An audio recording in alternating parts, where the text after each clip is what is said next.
Maulang araw mga kaibigan. Nandito ako sa Amadeo, Cavite. Ayan.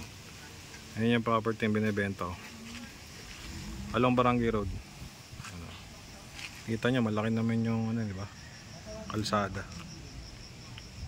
So frontage nito estimate nasa 80 meters. Ayan. Mamaya papasokin natin loob para magka-idea po kayo. Maganda daw to kasi maraming fruit bearing trees.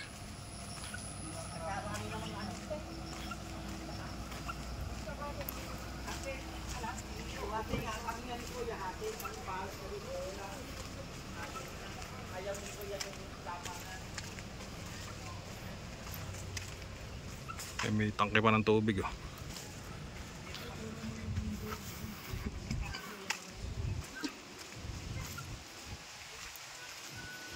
So malaki. Ha?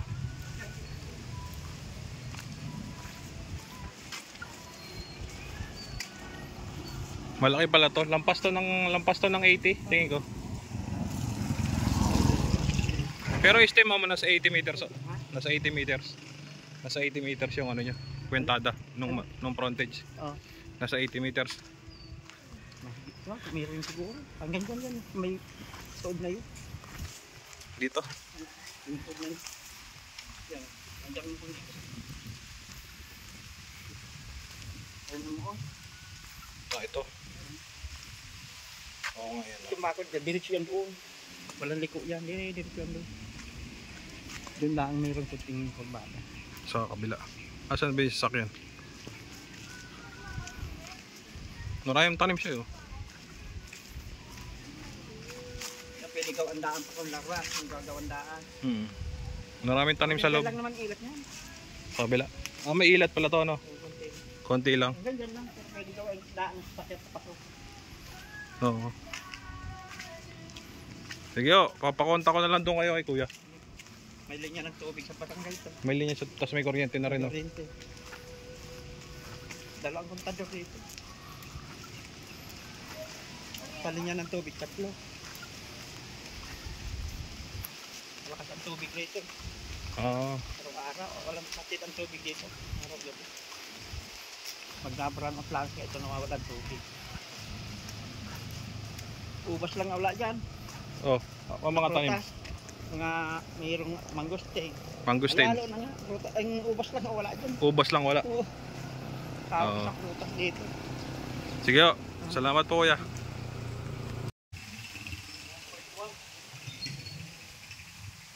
Ito talagang fruit bearing. Ang problema mo kung ayaw ng may ganyan. Patabunan. Hanggang saan ho ba yung ano? Pero hanggang doon no? Mga kulang-kulang 80 ang frontage. 80 ang frontage. Kulang-kulang 80. Oo.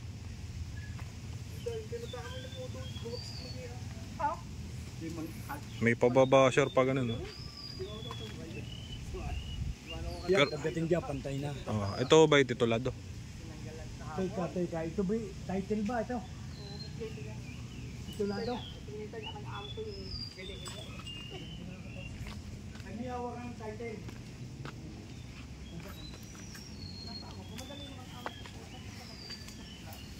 Ibig sabihin title ha?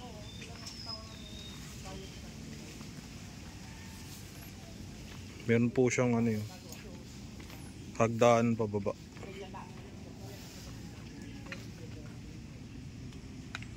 Meron pa hanggang doon po yan eh. Yung property.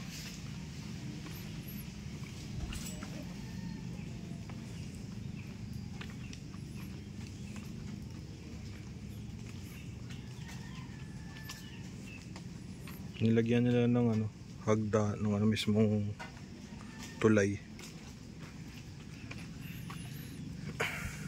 Kasi sa baba may ano eh. Ayan. Inayos na rin ng may-ari.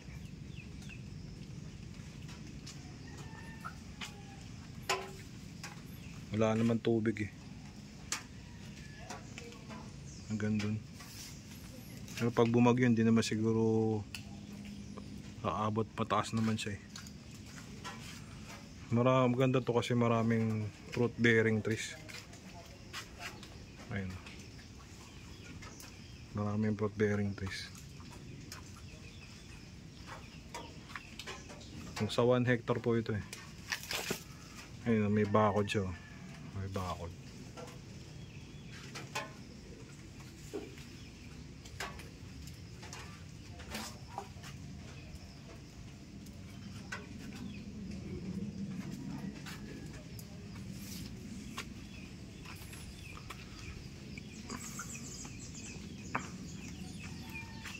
May kasama na palang old house.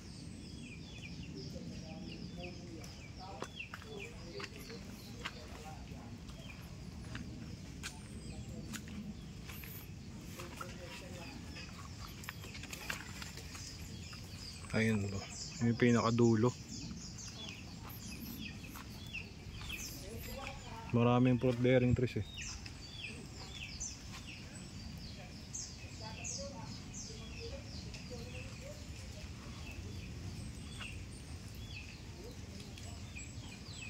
May kasama pala siyang bungalow house na rin eh.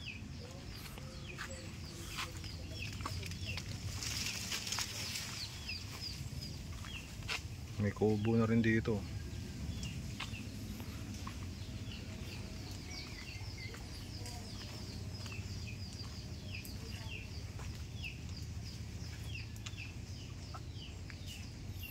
Meron pang caretaker's house. Ayan. Meron na siyang bakod. Check natin ah. Ayun. May bakod. Hanggang dun sa dulo. Punong-puno siya ng ano, mga tanim. Mga niyog. Santol. Mangga. Punong-puno eh.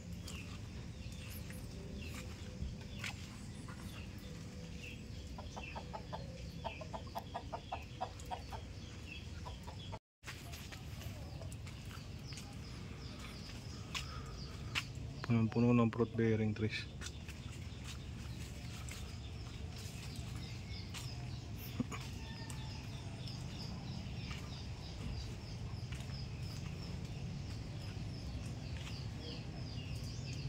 May kasama na ano, bahay, bungalow.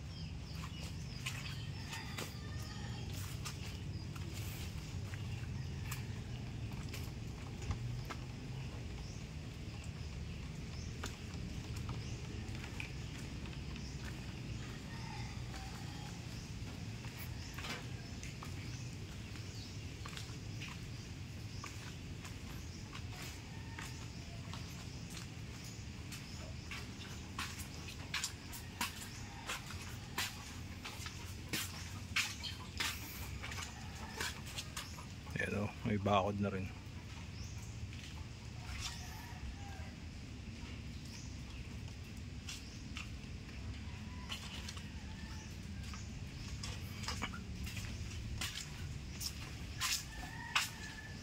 Meron siyang mga nyug.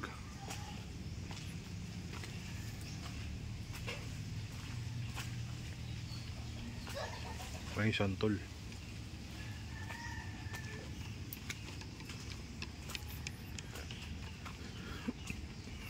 One hectare, may kasamang bahay, bungalow.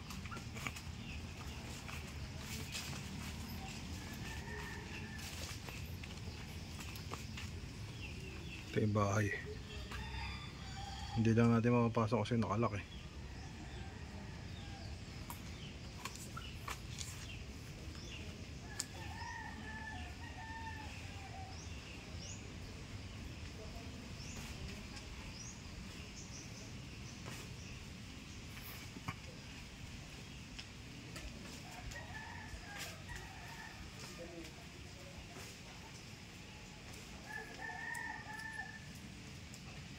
Tingnan mo yung buong surroundings.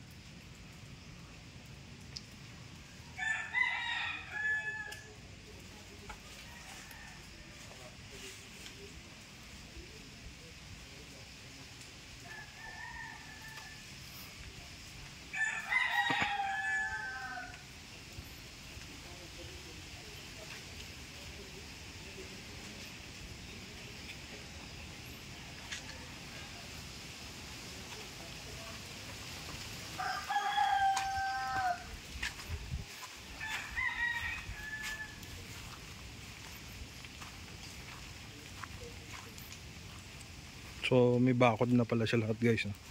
Palibot. Tapos nasa 80 yung frontage na ito. Ayun na, may bakod. Mas maraming mga tanim. Fruit bearing trees. So pabalik na tayo sa labas.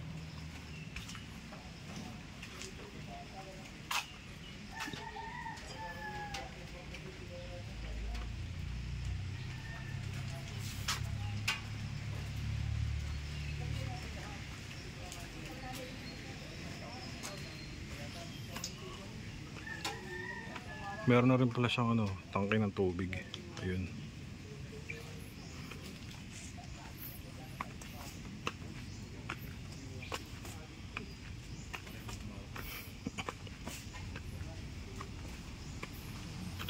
Ay, pandulo niya, lupos.